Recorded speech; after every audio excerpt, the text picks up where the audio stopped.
क्या हो अगर मैं आपसे कहूं कि एक शादी के दौरान पूरी की पूरी बारात ही एक साथ गायब हो जाए तो? यकीन करेंगे आप? आज की हमारी ये कहानी कुछ इसी पर आधारित है। आइए देखते हैं।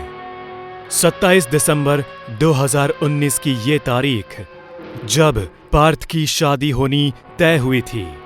सारी तैयारियां जोरों से चल रही थी।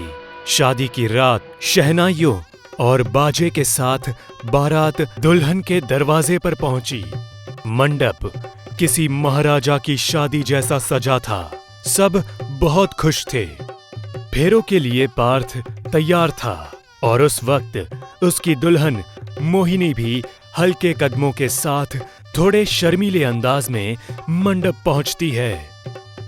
हाय, आज तो कुछ ज्यादा ही कमाल लग रही हो। क्या बात है? मोहिनी कुछ जवाब नहीं देती, बस हल्का मुस्कुराती है और मंडप में दाखिल होती है। इसके बाद शादी की विधि शुरू कराई जाती है। फेरे होते हैं और सारी रस्मों के साथ पार्थ और उसकी दुल्हन मोहिनी की शादी संपन्न होती है।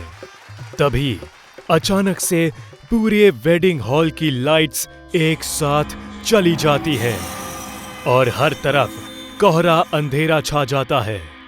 सारे बाराती हल्ला मचाने लगते हैं और इसी बीच पार्थ मोहिनी से कहता है, मोहिनी, तुम ठीक हो? ना जाने ये लाइट्स कैसे चली गई। लेकिन मोहिनी की तरफ से उसे कोई जवाब नहीं मिलता। खैर, वो इस बात को अवॉइड करते हुए तुरंत बाहर खड़े इलेक्ट्रिशियन को कॉल करता है। अरे सुरेश, यार ये लाइट्स कैसे चली गई अचानक? ऐसी लापरवाही तुम लोग कैसे कर सकते हो? अरे क्या साहब, आप भी कैसा मजाक करते हो? मैं तो वेडिंग हॉल के एग्जिट पर ही खड़ा हूँ। मुझे तो साफ दिख रहा है कि लाइट्स तो है। हैं? ऐसा कैसे हो सकता है? तभी अचानक लाइट्स वापस आ जाती है और फोन भी कट जाता है। पूरा वेडिंग हॉल वापस से जगमगा उठा। लेकिन जब सुरेश गौर से अपनी नजर घुमाता है, तब वो एकदम भौचक्का रह जाता है। पूरा वेडिंग हॉल खाली था। सारे बाराती गायब थे। अरे, सब के सब कहां गायब हो गए? तभी पार्थ को उसके पीछे पायल खनकने की आवाज आती है। जब वो पीछे मुड़ता है तो देखता है दुल्हन बनी मोहिनी घूंघट किए उसके करीब आ रही थी। मोहिनी, ना जाने ये सारे लोग कहां चले गए। चलो पहले चलकर इनको देखते हैं। पार्थ ने इतना कहा, लेकिन मोहिनी ने इस पर जरा भी रिएक्ट नहीं किया और शांत खड़ी रही।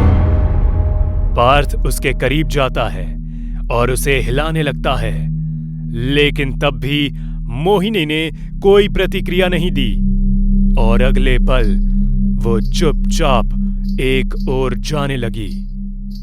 मोहिनी, ये क्या बिहेवियर है? कहां जा रही हो तुम? मोहिनी इस बार भी कोई जवाब नहीं देती और धीरे धीरे एक तरफ जाने लगती है। पार्थ भी उसके पीछे जाता है और कुछ देर बाद मोहिनी अपने कमरे में जाती है और वो इशारे से पार्थ को अंदर बुलाती है।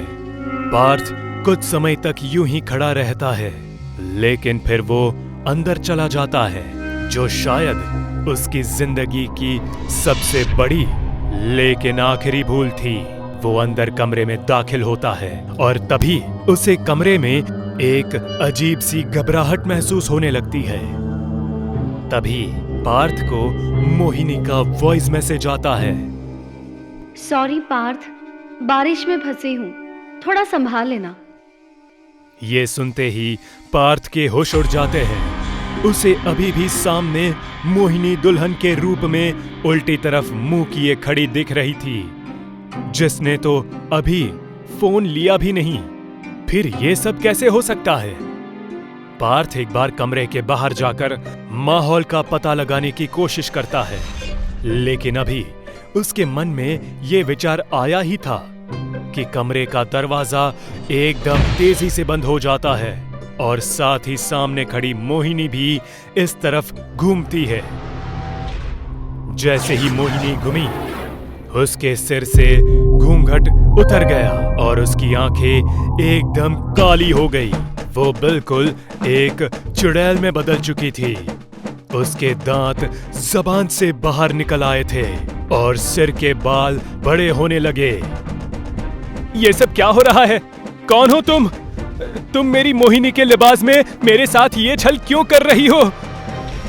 बहुत शौक है ना तुझे हर लड़की को बीवी बनाने का? मुझे भी शादी के झूठे वादे देकर घर से भगा ले आया और ऐन मौके पर मुझे धोखा देकर भाग गया। तुम स्नेहा हो?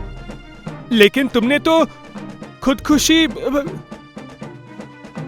हाँ, मैंने खुदकुशी कर ली क्योंकि जो सपना मेरा जीते जी पूरा नहीं हुआ अब मरने के बाद होगा। अब तुझे मरना होगा। इसके बाद एक फांसी का फंदा अचानक से पार्थ के गले में फंसता है और पार्थ सीधा ऊपर टंगे झालर से फांसी खाता है और तड़पते तड़पते उसकी दर्दनाक मौत हो जाती है। आखिर में उसकी मंगेतर मोहिनी भी उस कमरे में पहुंचती है, लेकिन उसे भी पार्थ के लटके शव से ज्यादा कुछ नहीं मिलता। चुड़ैल बनी दुल्हन और उसने एक छल से अपना पुराना हिसाब लिया।